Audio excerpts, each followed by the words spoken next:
Olá, meus queridos, mais uma semana juntos com vocês, mais um dia de nosso bate-papo gostoso, que temos sempre esse encontro marcado, pelo menos uma vez por semana. E hoje eu tenho alguém que vai contribuir muito com a gente, que vai trazer bastante informação para todos que pensam, pesquisam, procuram entender um pouco mais sobre a questão da ciência e suas contribuições para o bem-estar da sociedade, para vitórias, para resolver problemas pessoais íntimos e, de preferência, que isso possa ter uma convergência com o universo da fé, da espiritualidade. Para bater papo com a gente aqui hoje, nós estamos recebendo o Jonatas Orlandi.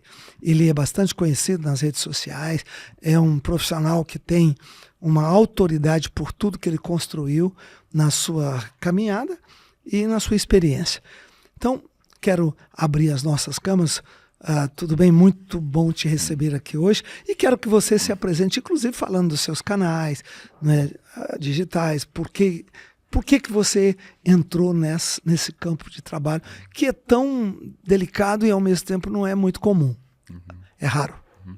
Bom, obrigado pelo convite. Prazer em conhecê-lo. Meu nome é Jonathan, sou psicólogo. Sim. Sou especializado em neurociências, psicopatologia. E eu estou muito feliz por estar aqui. Então, Jonathan, você começou há quanto tempo? Você foi depois de formado que você convergiu para esta especialização que você hoje se apresenta nas redes sociais? Antes, fale da sua especialidade que você convergiu nas redes sociais. Certo. Bom, eu tenho uma especialidade em neurociência e psicologia do esporte também, eu esqueci de mencionar. Curiosidade, né? E psicopatologia. Eu começo a ter esse interesse quando eu começo a trabalhar em hospital psiquiátrico. Né? Na verdade, eu costumo brincar que eu nasci e criado no hospital psiquiátrico, né? Como profissional. Né? Então, assim, eu já vi de tudo, sabe? E aí foi mais ou menos nessa época que, assim, como eu começava a observar, é o DSM de pernas, né? Você observa tudo, você consegue identificar e você tá vendo aquilo que está escrito nos livros, né? Então, assim, acho que para mim foi muito interessante porque eu comecei a realmente aprender, né? Porque, assim, como eu sempre tive muita dificuldade de leitura, eu não conseguia relacionar. Sim. Quando você tá vendo, você relaciona, você fala, caramba, é aquilo, né? Então, assim, o meu desejo, ou seja, o meu campo de atuação, ele começa no hospital psiquiátrico, né? Inclusive, quando eu comecei a trabalhar em hospital psiquiátrico, eu já havia sido diagnosticado com TDAH. Você mesmo? Não. A história foi engraçada, né? Eu tive uma formação muito difícil dentro do curso. Eu demorei quase 10 anos para me formar. Entendeu? Eu tranquei 2 vezes, eu peguei 8 dependências, peguei dependência da dependência. E por incrível que pareça, o meu campo de atuação hoje são das matérias que eu mais peguei dependência, que foi psicopatologia. Sim. Né? E aí eu lembro que a última vez que eu voltei para psicologia, a gente tinha uma matéria que era avaliação psicológica. E a avaliação psicológica, assim, pelo menos no primeiro bimestre, você precisava conhecer os instrumentos que você vai aplicar. E é uma coisa engraçada, né? Porque eu lembro que na época tinha mais ou menos uns 50 alunos e a professora pediu para separar em grupo e tal. E ela meio que brincou. Pessoal, quem quer, né? Quem quer ser cobaia dos instrumentos, né? Eu não sei porque eu levantei a mão. Não conhecia ninguém, talvez eu queria a aprovação das pessoas. Professora, sim. Eu quero, né? Você olhar para os lados assim, pô, mas ninguém quer, né? Enfim. Sim. E aí foi. Foi mais ou menos 50 pessoas, foram 8 grupos diferentes, foi uma pancada de instrumentos, foi inventários, foi testes, tudo que você possa imaginar, cognição, memória, cara, tudo que você possa imaginar. E assim, é até uma situação engraçada, porque eu estava morrendo de medo de fazer esses testes, porque eu estava sendo avaliado por um monte de gente. Sim. E aí começou por inteligência, motricidade, tal. E por incrível que pareça, eu fui extremamente bem. Olha isso. Extremamente bem. QI teve um teste, QI deu extremamente bem. Eu lembro que tinha dado 98 acima da população geral. Sim. Só que eu tinha aquela ideia de que eu era o impostor. Que eu pensei, não, eu devo ter chutado, não é possível. Porque eu peguei 8 dependências, né? Eu vou mal, eu não consigo prestar atenção. Até que veio os testes de atenção. Cara, me ferrei. Foi horrível, foi horrível, foi horrível.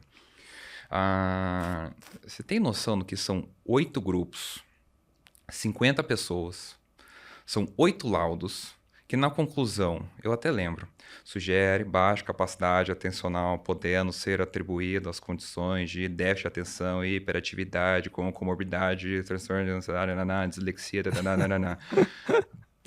praticamente foram 8 laudos. Como é que você reagiu a isso? Então, tinha uma professora, ela chegou nas minhas costas, assim, ela deu um tapinha, assim, e ela me conhecia de muito tempo. E ela falou assim, eu sempre soube. Eu fiquei tipo, como assim? Eu sempre soube, né? E foi aí que eu descobri que eu era TDAH. Sim.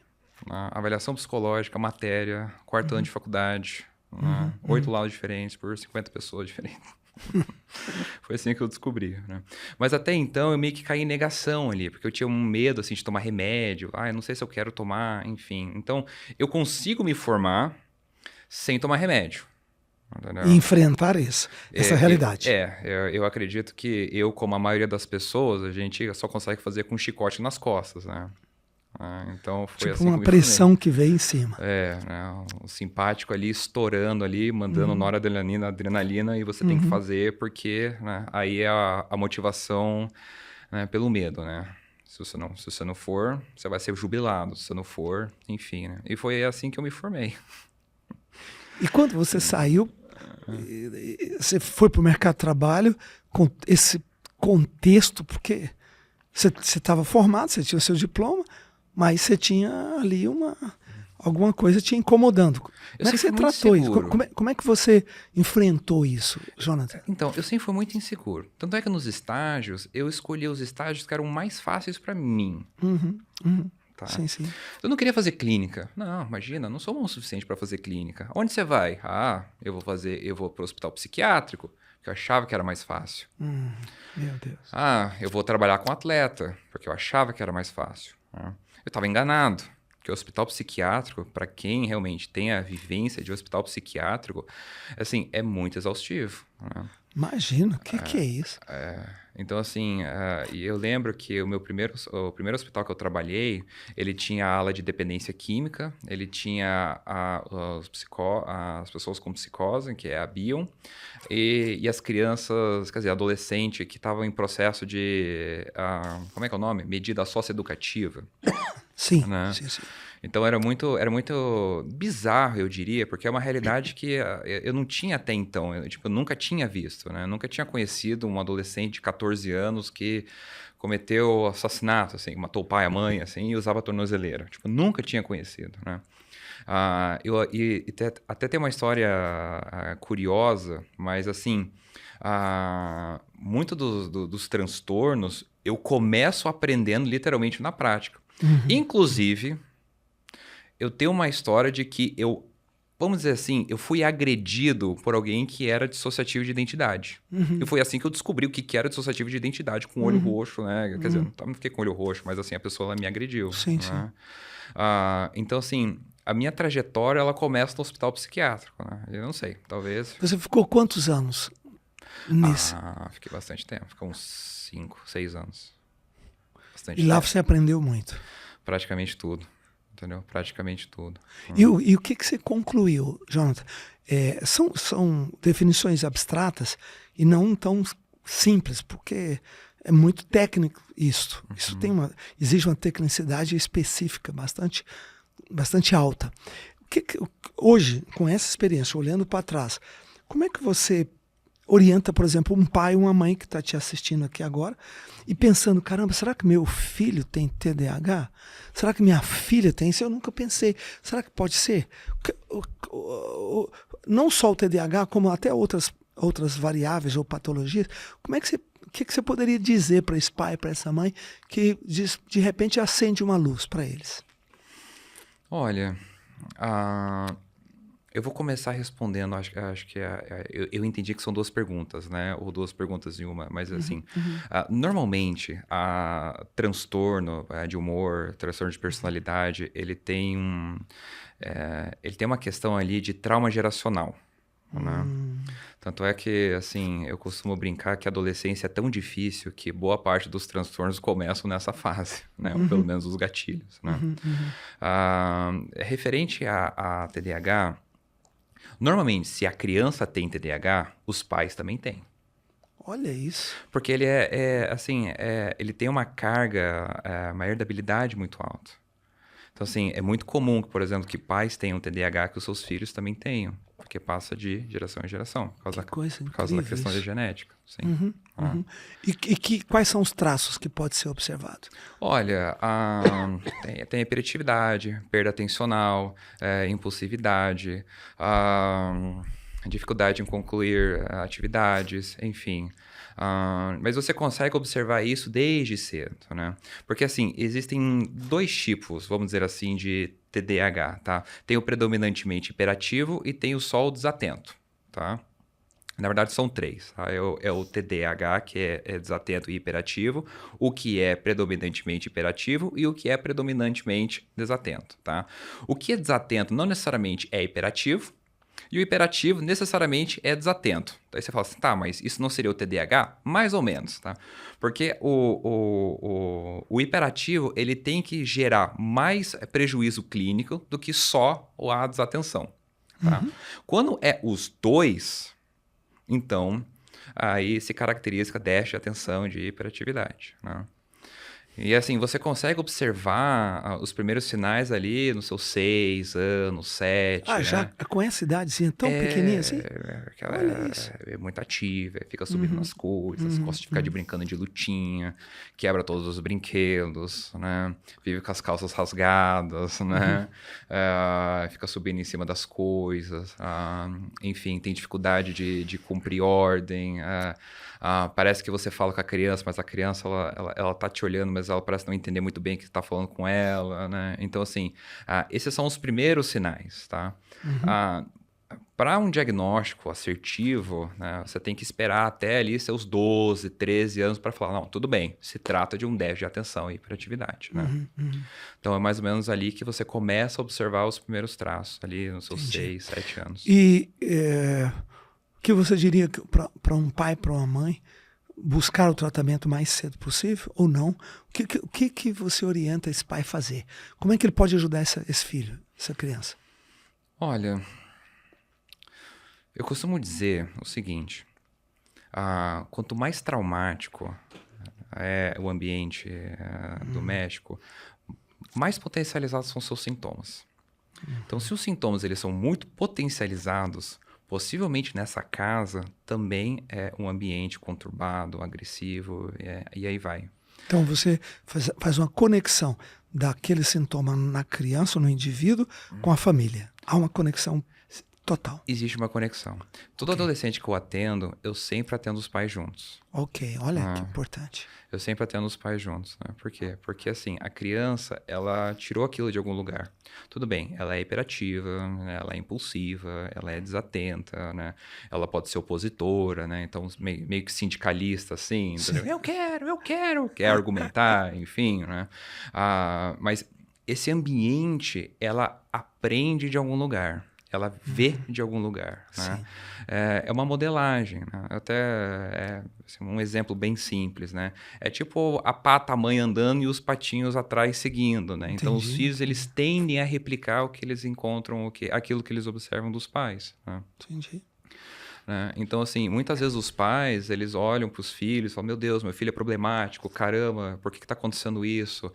Eu preciso ver. E eles esquecem, ou eles entram em negação, de que parte do problema é o ambiente que ele também está inserido. E que muitas vezes é ele que proporciona. Sim, perfeito. Ele que proporciona. Jonas, como é que reagem os pais quando descobrem isso? Olha, existem pais negacionistas, né? Meu filho não tem isso, enfim. Mas normalmente, quando o pai me procura, eles são um pouco mais... eles têm um pouco mais de consciência do que pode estar acontecendo, qual que é o papel deles. Então, eles tendem a aceitar melhor. Quando eles procuram terapia, né? Agora, Quando a criança ela descobre o TDAH por outras vias, pode ser um professor, pode ser a própria escola, enfim, os pais muitas vezes eles tendem a entrar em negação. Tipo, não, meu filho não tem problema. Ah, não, isso é frescura. Não, enfim, né? Então, assim, no meu caso, eu não percebo muito que os pais, assim, eles entram em negação, tá? Entendi. E você animaria qualquer pai, aconselharia qualquer pai, qualquer mãe a perceber isso no filho, fazer uma terapia com seriedade, com foco, porque tem resultado positivo. Tem resultado, né? Porque, assim, o TDAH, ele é muito complexo, né? Ele não é só perda atencional, né? Não é só impulsividade. O TDAH não é só a agressividade, né? O TDAH ele pode acarretar uma série de comorbidades, né? Então, por exemplo, no meu caso, eu sou TDAH, mas eu também tenho dislexia, né? Inclusive, a dislexia, ela tem um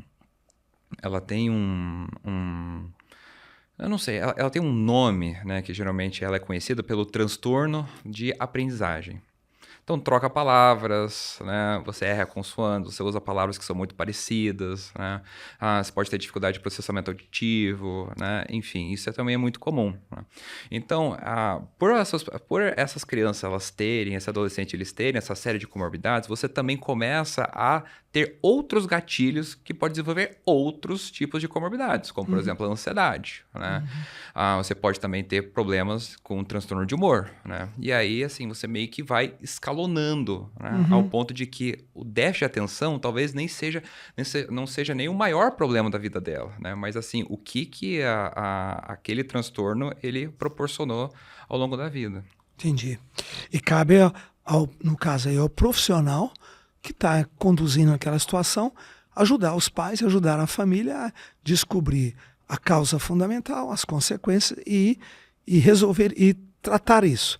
Você faz isso com tranquilidade e com bom resultado. E você aconselha os familiares a não menosprezar isso, não jogar para debaixo do tapete.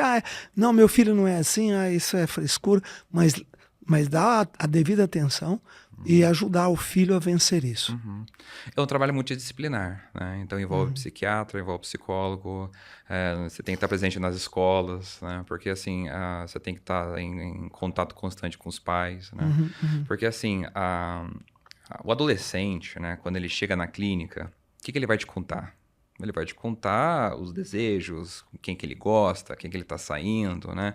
E aquilo que os pais procuram, né, de resultado, muitas vezes ele nem toca no assunto. Sim. Ou ele toca no assunto quando é final de ano e ele precisa tirar muita nota. Estamos negociando aqui. Mas assim, independentemente... vou melhorar isso, né? Mas se não for quarto bimestre, ele vai falar sobre qualquer outra coisa. Né?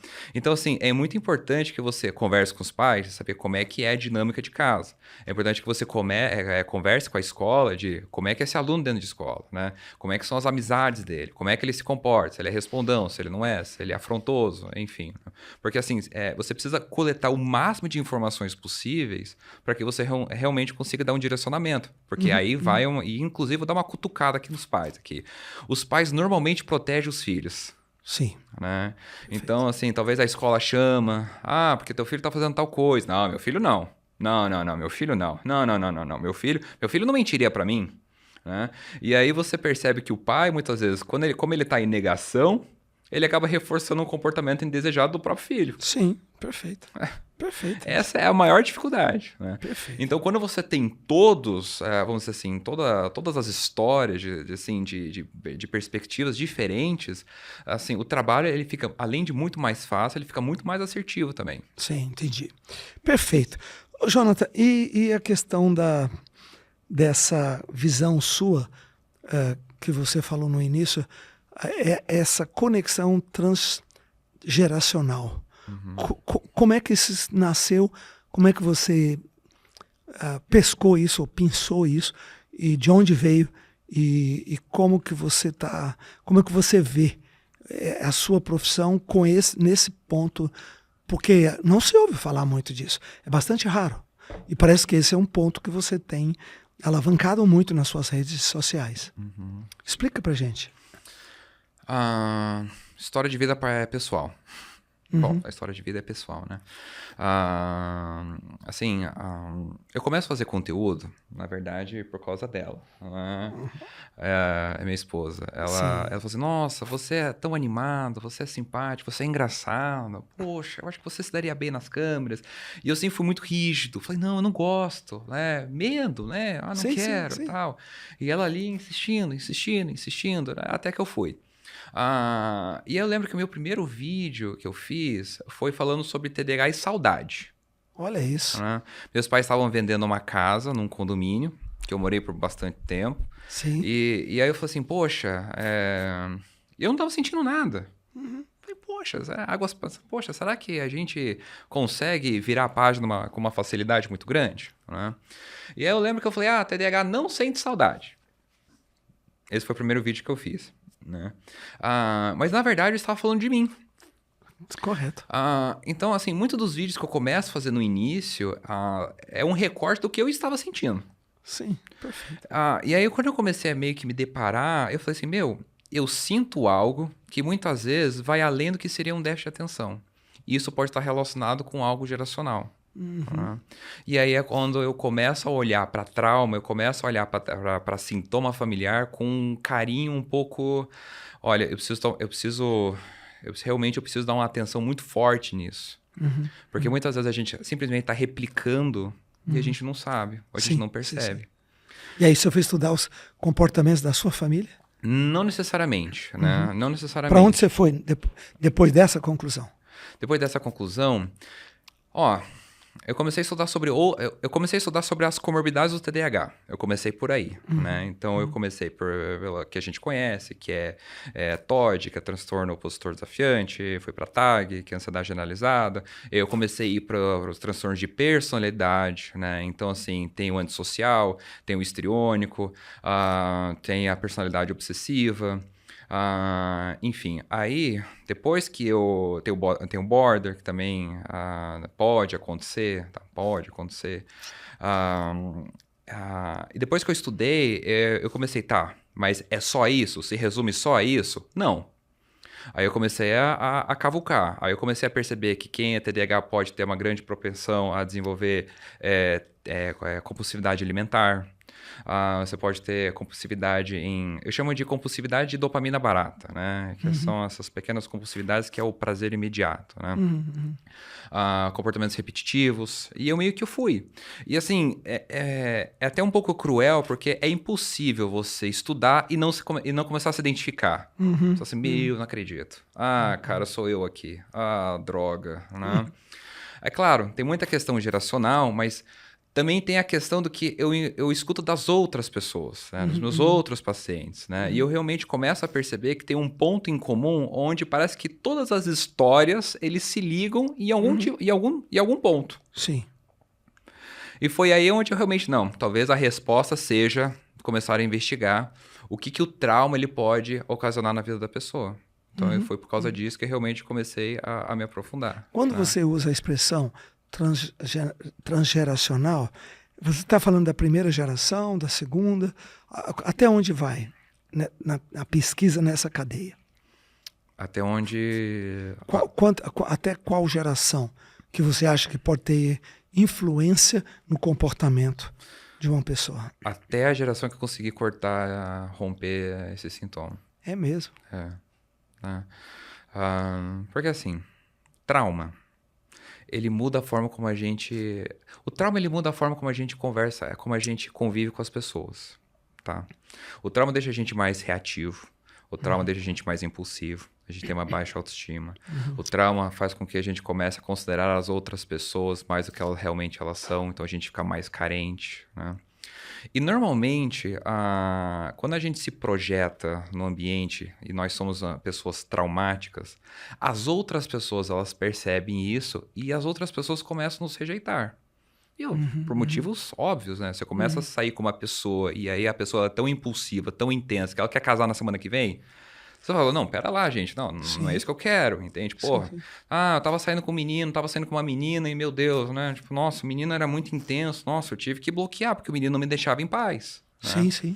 Porque essa pessoa, possivelmente, ela tem uma história de vida traumática na qual acabou desencadeando todos esses comportamentos, e aí faz com que essa pessoa comece a se projetar nas outras. Só que as outras pessoas não têm nada a ver. Sim, sim. E aí, quando isso acontece, a outra pessoa ela se sente extremamente rejeitada, o ser traumático, né? O traumatizado, ele se sente extremamente rejeitado, e aí é aí onde começa a sensibilidade e rejeição. Poxa, ninguém gosta de mim.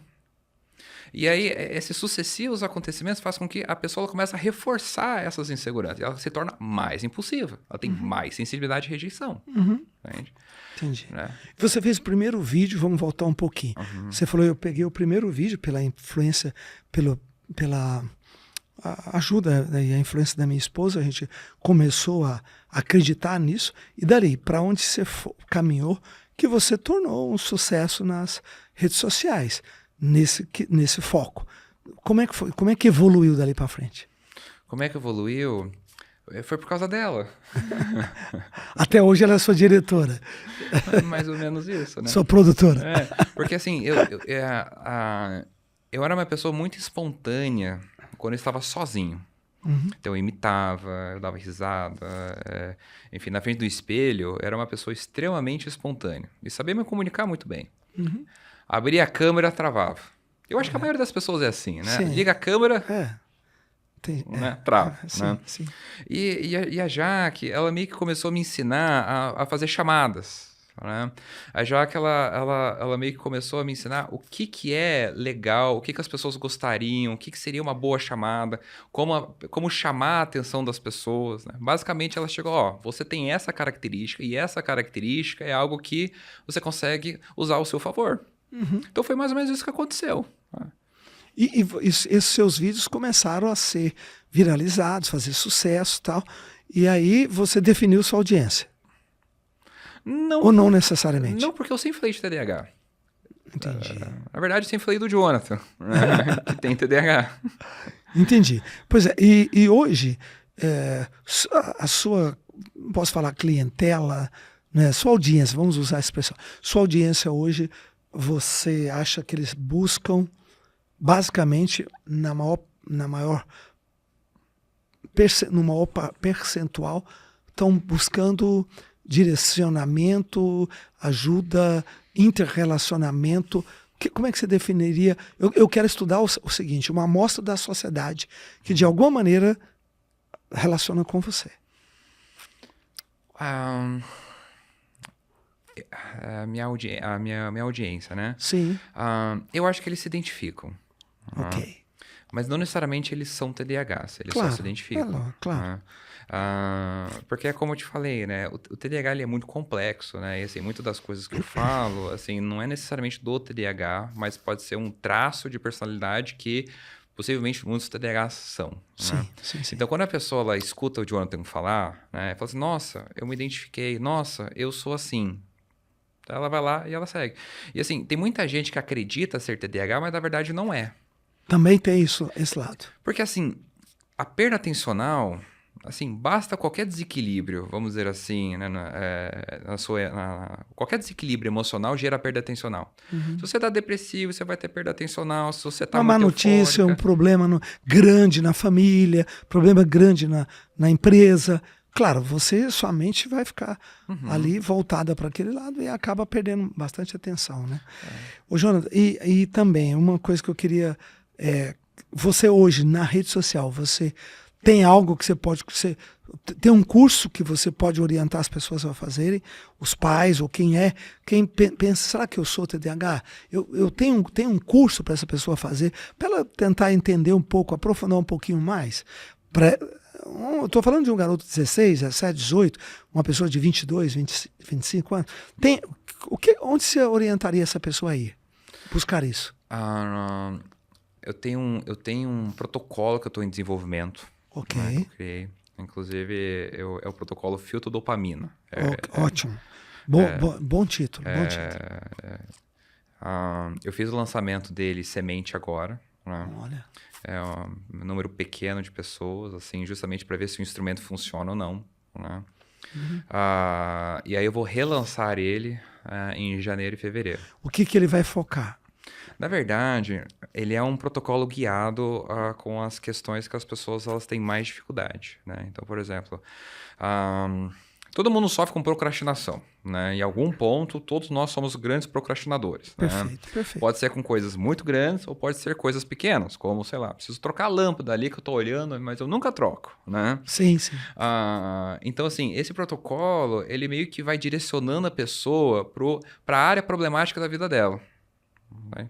E assim, é meio complexo, né? Por isso que eu preciso saber se realmente é um protocolo que ele tem a sua validação, tem a sua prova social que realmente funciona, e aquilo que não funciona a gente sempre tem que ir adaptando, né? E claro, né, dentro desse protocolo tem algumas aulas que eu acabo falando sobre a característica do TDAH, a diferença entre meninos e meninas, TDAH na fase adulta. Quanto tempo de curso? Quantas horas, quantas aulas? Olha... Nessa fase, vamos chamar, nessa fase beta, né, que eu lancei, mais ou menos umas 10 horas, 9 horas. Não é muito. Não Isso é excelente para quem quer entender, aprofundar um pouco mais. Eu acho que hoje, porque pelo que eu saiba, isso não existe. Pelo menos não está disponível, não está sendo propagado. Se existe algo muito seletivo em alguma faculdade, alguma coisa muito específica. E é muito bom saber que você lança quanto? Você falou janeiro?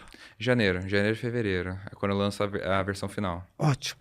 Então tá aí, galera. Se você tem interesse em entender um pouco mais, aprofundar, siga o Jonathan. Qual que é o seu canal?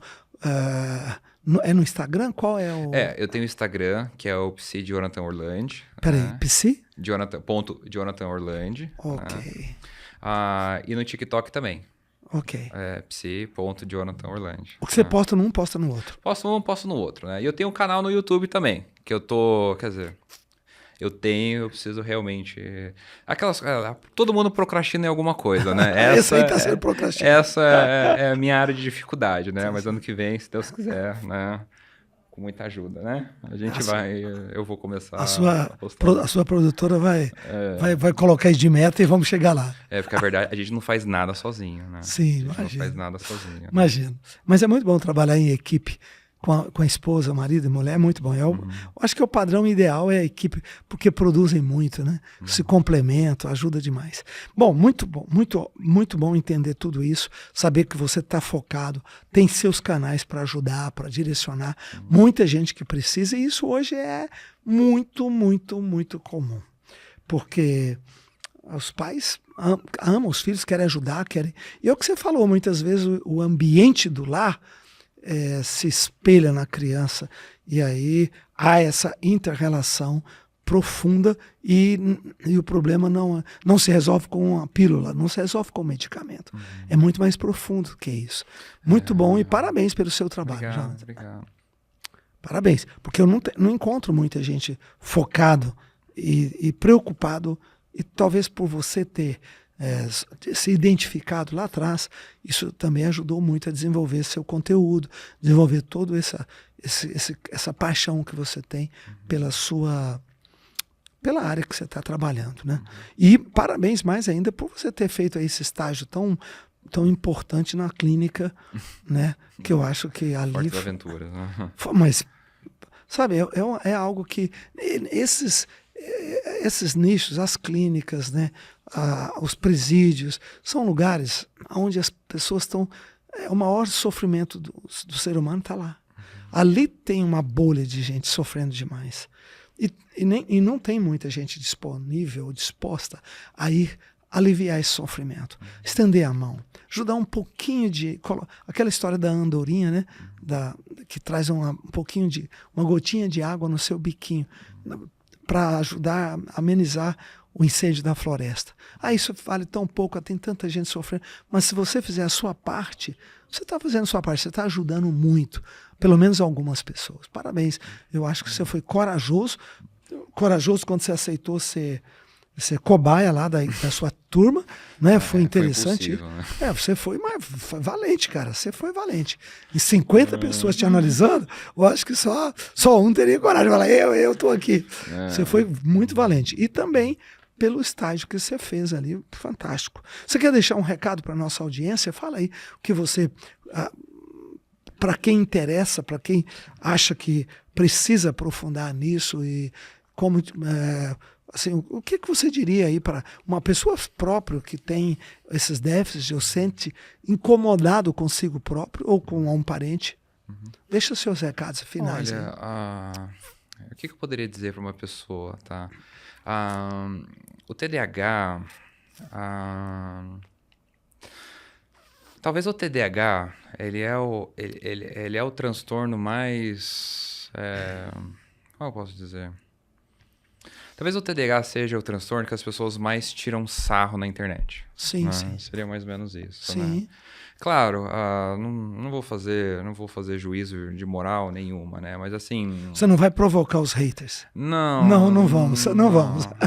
Mas assim, tem coisas assim, tipo, meio absurdas, assim, que eu acabo vendo, né? Então, sei lá, esses dias eu vi um vídeo de uma pessoa que fez uma sátira e ela botou um OB numa xícara porque ela achou que era um chá, né? Achou que era um sachê de chá, né? Assim, eu não acho desrespeitoso, não acho nada, né? Eu acho idiota só, né? Sim. Então, assim, claro, tem esse lado descontraído, né? Que é, assim, eu mesmo faço um conteúdo que é bem descontraído, né? Mas assim, talvez isso seja muito perigoso quando você começa a olhar, quando você percebe que as pessoas elas ridicularizam demais, né? Porque você meio que ajuda a banalizar também. Sim. Então, assim, quando todo mundo se identifica com o TDAH, você está dizendo que todo mundo se identifica com o TDAH porque o TDAH ele sempre está nas redes sociais e, assim, você sempre está vendo uma versão que é cômica, né? Eu esqueci. Isso. Nossa Senhora. Enfim. E isso meio que atrapalha muito para quem realmente tem e precisa de um diagnóstico. Sim. Entende? Então, assim, o meu recado se você acredita que você tem TDAH ou se realmente você sofre, que você vai investigar, né? Assim, porque boa. Saber, ele faz muita diferença, né? Saber faz muita diferença. E assim, e não só se você realmente tem TDAH, mas assim, quais são as suas comorbidades, como lidar com as suas comorbidades, porque o manejo clínico, ele vai muito além. Claro. Do TDAH. Claro. Então, se você tem uma pessoa que é TDAH e tem outras comorbidades, principalmente transtorno de personalidade, enfim, você tem que... as intervenções, elas precisam ser condizentes com aquelas comorbidades. Sim. Não só com o TDAH, né? Senão não vai fazer sentido. Claro, perfeito. Então, é isso que eu poderia dizer, assim. Se você acredita que você tem TDAH, você procure ajuda, entendeu? Especializada, né? Porque hoje muita gente fala que atende, mas assim, atende por dizer que atende, mas não sabe muito o que está fazendo, tá? Porque realmente faz uma diferença muito grande, né? Aliás, essa é uma preocupação com as redes sociais, porque todo mundo hoje quer vender alguma coisa. Todo mundo hoje é especialista em alguma coisa. Mas a pessoa não teve uma trajetória, não tem uma história. A internet está aberta, né? As redes estão abertas para todo mundo, mas a gente tem que ser um pouco mais seletivo nisso aí. Se você vai procurar, procure alguém que realmente você acredita ter densidade, ter experiência, ter formatura, não é? Ter passado por uma... Eu sou muito um pouco exigente nisso. Eu acredito ainda no valor da escola, no valor de um curso longo, um curso exigente. Eu acho que isso é importante. Porque senão daqui a um dia todo mundo está vendendo, a rede é bastante impessoal, você não sabe se você está falando com um doc, um PhD, ou você não sabe com quem você está falando. As pessoas colocam lá, né, eu sou isso, eu sou aquilo, mas não tem que prestar conta a ninguém. Enfim, eu acho isso assim meio solto um pouco demais, especialmente na área técnica. Se for na área pessoal, cidadania, aí todo mundo é igual. Né? Como indivíduo, todos nós somos iguais. Como eleitores, somos iguais. Mas não somos como especialistas. Não dá. Aí eu acho até que deveria ter um diferencial. Né? Já mandei isso lá para o Elon Musk, inclusive. Pelo amor de Deus, vamos fazer um critério que a gente que está do lado de cá saiba quem é da área, pelo menos do aspecto científico, técnico. Né? Porque nem todo mundo é igual. Você não pode... Um filósofo de placa de caminhão não é igual uma pessoa que tem uma vida inteira na filosofia, trabalhando, pensando, produzindo, com dezenas de artigos acadêmicos publicados, com uma história densa acadêmica. Não dá para ser igual, não dá para aceitar isso. E o fato de ter TDAH não significa que a pessoa saiba tratar TDAH. Isso é boa. muito importante, tá? Boa. Entendeu? Assim, no início no início da minha carreira, né, tratando o TDAH, eu sabia que eu tinha, mas eu não sabia tratar. Sim, né? imagino. E assim, as pessoas elas poderiam até se identificar comigo, mas eu não sabia o que fazer com isso. Tá, o que eu faço com isso? Então não sei, né? Eu enrolava lá as palavras, ainda mais quando você tem dislexia, as palavras aí somem, e aí você tem ansiedade, as palavras somem mais ainda, né? Então, assim, com certeza, esse foi o principal motivo pela qual eu realmente comecei a estudar, porque, se as pessoas estão vindo para me procurar porque elas se identificam no que eu falo, eu preciso saber o que a gente faz com isso. Perfeito. Isso é responsabilidade, isso é seriedade, isso é responsabilidade científica. Parabéns. E tem que ser assim mesmo. Então, meu amigo, obrigado por ter estado conosco, obrigado, Jonathan. E nós vamos deixar aqui os seus endereços no Instagram e tal, nós vamos colocar disponível para todo mundo. E agradeço você, meu amigo. Siga o Jonathan. Se você tem interesse no tema, se é importante para você, conhece alguém, tá aí, uma boa dica para você. Fique com Deus.